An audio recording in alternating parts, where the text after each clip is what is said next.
Guys good ஈவினிங்ப்பா. நேற்று homework கொடுத்தது பார்த்தீங்களாப்பா? இப்போ வாங்க சொல்யூஷன் பார்க்கலாம். இப்போ வந்து இந்த பிளாக் டயக்ராம் கொடுத்துருக்காங்க. இது ரெண்டும் என்னவா இருக்குது? கேஸ்கேடில் இருக்குது. அப்போ அதை எப்படி எழுதணும்? நெக்ஸ்ட்டு ஆர்எஃப்எஸ்ன்னு போட்டுக்கோங்க. போட்டு 1/h1 ப்ளஸ் மைனஸ் எங்கே இது ரெண்டும் எப்படி இருக்குது? கேஸ்கேடில் இருக்குது. இப்போ கேஸ்கேட்லேருந்து மல்டிப்ளை பண்ணிடணும். சரிங்களா? இப்போ மல்டிப்ளை பண்ணும்போது H2G1 சரிங்களா, CFS. அப்புறம் நெக்ஸ்ட்டு இது வந்து ஒரு ஃபீட்பேக்காக இருக்குது இன்னும். சரிங்களா, G2.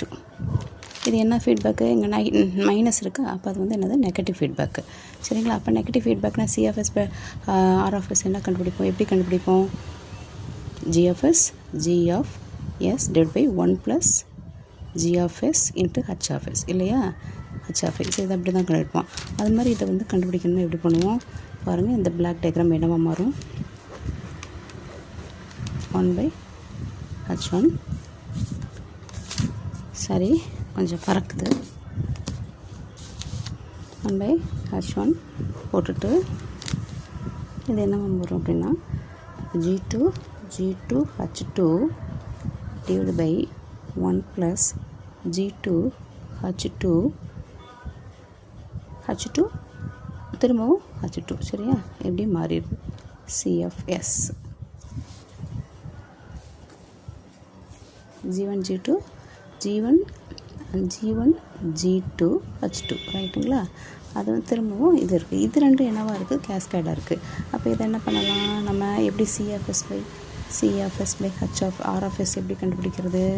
that is equal to இது ரெண்டையும் மல்டிப்ளை பண்ணுவோம் இல்லையா? 1/h1 into G2H2 divided by 1 plus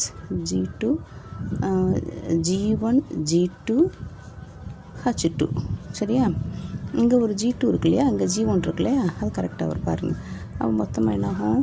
G2H2 divided by H1 into 1 plus G1 G2 H2 இதாங்க இஸ் ஆன்சர். பார்த்துக்கோங்க, இது ஆன்சர்.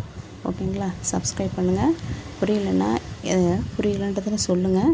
நான் திரும்ப நல்லா பார்த்து உங்களுக்கு சொல்கிறேன். 1 plus G1 G2 H2 நல்லா தெளிவாக எழுதுகிறேன். 1 plus G1 G2 H2 சரிங்களா? இந்த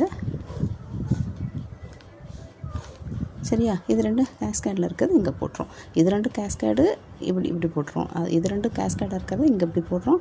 இது ரெண்டும் CFS RFS கண்டுபிடிக்கும் போது இப்படி வருது. இது ரெண்டும் கேஸ்கேடாக இருக்கிறது